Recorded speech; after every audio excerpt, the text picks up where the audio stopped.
Hey, what's going on, y'all? So we're talking about black on black crime. All right, I'm tired of the rebuttals that we always get about the black on black crime stuff. So I wanted to do a little video real quick. Ain't like nobody gonna see it, but anyway, we're gonna go ahead and talk about it anyway, cause hey, that just is what it is. So I'm gonna preface this real quick.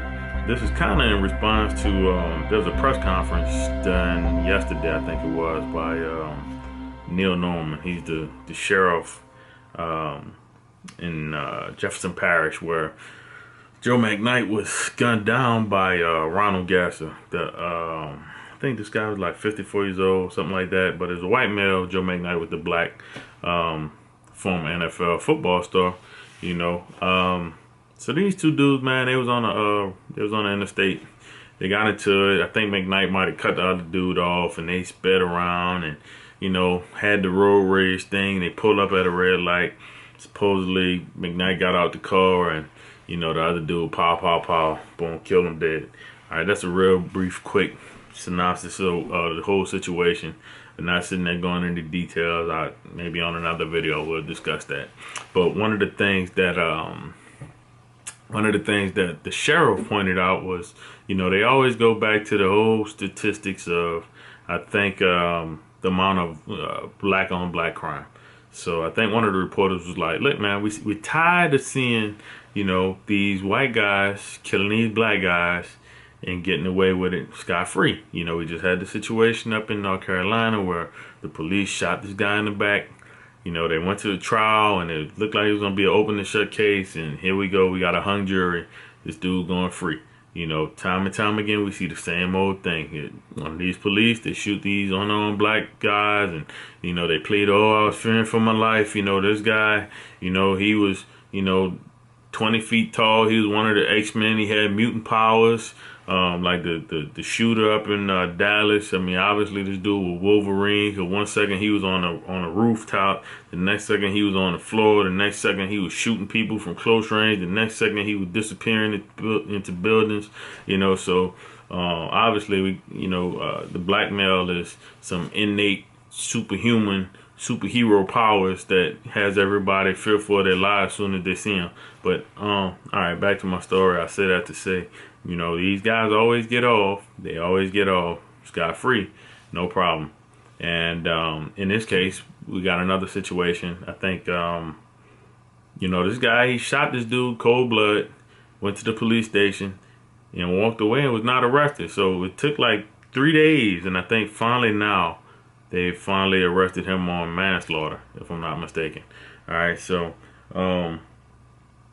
one of the guys, like I was saying, was like, "Look, how can I be safe that the white, a white person won't kill me and my life won't, be justified, or they won't go to jail. My life won't be, worth something." That's not the best word for that, but anyway, you get what I'm going with. You get what I'm going with what I'm saying. So anyway, the sheriff, he pointed out, look, man, 70, I think it was like 78%, I guess, of the crime that happens is typically black on black crime. Now, my first response is, okay, but that's because most black people live amongst black people, just like white people live amongst white people, just like Asians live amongst Asians. So 9 times out of 10, the crime that's going to be committed is going to be committed against somebody who you stand close around, or somebody in your same type of, environment, your background and whatnot, and everybody knows this statistic already. If I'm staying in Iowa, 9 times out of 10, the Iowa person that I kill is going to look like me. In Iowa, there ain't not a whole lot of black people running around. And if there are a lot of black people running around in Iowa, they're probably in a close concentration. So if you're going to have beef, you're going to have beef with somebody that's close to you. If you're going to, if you're crazy and you're just going to do something crazy, that's what's going to happen. And I further want to point out, most times when you have a black on black crime, there is outrage. However, one or two ways is how it normally goes down.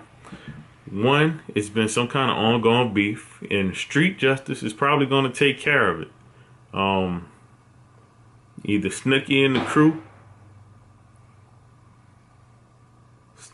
crew, or somebody else.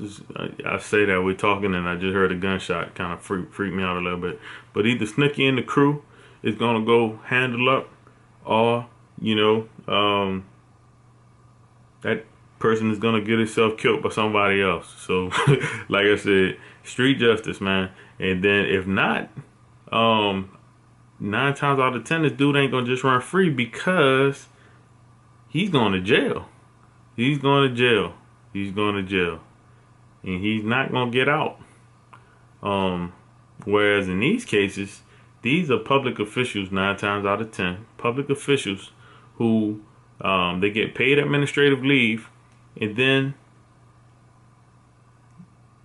GoFundMe or one of these other type of situations pop up, and these people are getting all kinds of money, man, tens of thousands of dollars, tens of hundreds of thousands, hundreds of thousands of dollars, to live the life because they just killed the guy. I look at the money that was raised for Zimmerman, and it frustrates me to no end. And this knucklehead stays in trouble every month. This dude is in the news for something, But meanwhile, we got a poor teenager, man, who will never get to live his life.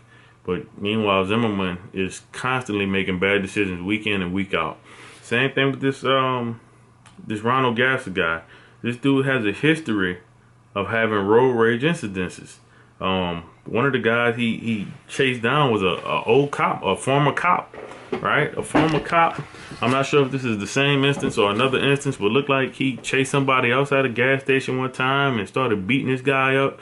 I think he was driving bad. The guy called his phone number like, "Hey man, look, I think the guy had like a tag of, how do you like my driving? Call if you like my driving, or call if you don't like my driving."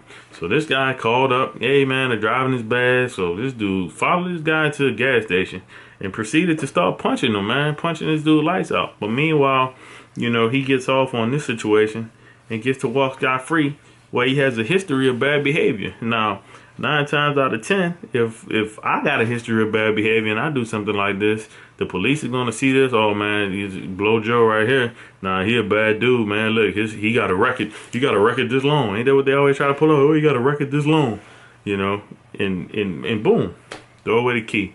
But I don't know, man. That's my main point, man. I hate to hear the same old thing all the time. Oh, black on black crime. Don't nobody get mad about black on black crime. That's a lie. We do get mad about black on black crime. It's always everybody, I would think, is not wanting black on black crime to happen. I mean, hell, I don't want no crime to happen. I don't want anybody to get shot up or killed up or murdered or robbed or steal or stabbed or any of that type of stuff, man. And it's unfortunate. It's unfortunate when it has to happen to a celebrity in order for the proper type of attention to be placed on the situation. Because I would submit to you, I would argue to you, that if Joe Mcknight wasn't a former NFL player, man, this Gasser guy still be running the streets scot-free with no problems. But I think the public outcry was so much. I think once TMZ got a hold of it and CNN and all of the major networks, that it turned it into something. That's what got this guy finally put behind bars. And I hope that justice is served one way or the other. And it's just unfortunate, basically, that a life was taken over a road rage incident. You know what I'm saying? I mean, it's been many times. You have somebody cut you off and you cuss them out and you keep it moving. But to chase them down and try to go really engage in some kind of physical activity behind it, man, it's just stupid in my mind. There's been times where somebody will, maybe cuss me out and I'll cuss them right back and we'll keep it moving. Flip them the bird and that's all she wrote. But in this day and age, nobody wants to fight no more, and that's the other thing that kind of ticks me off, man. Shoot, you give a butt whipping and take a butt whipping, but keep it moving. At least you could live. But nowadays, there's none of that, man. Everybody wants to shoot first, ask questions last. But all right, I'm beelining off my topic now. So let me know if y'all feel like I feel. If you let me know how you feel about the situation in general, man. What y'all think? Y'all think if it was the black guy shooting the white guy, and waiting there to turn his gun into the cops, he'd be free? I mean, look at Cardell Hayes and Will Smith up in New Orleans. The trial just started. Day 2 has just gotten underway, and this dude been in jail since the day of the shooting. Pretty much same situation, right? Anybody that I know of that shoots somebody 9 times out of 10, they're in jail the same night. at least, yeah, pretty much the same night. So regardless of stand your ground or whatever, you just battle it from the jailhouse, hoping that your lawyers can do the job right to get you free. But anyway, that's my 2 cents on the matter, man. I hope none of you who watch this video are ever in that situation, either as the shooter or the shootee, and vice versa. You know. So thanks for watching, man. Y'all be good. Have a good night.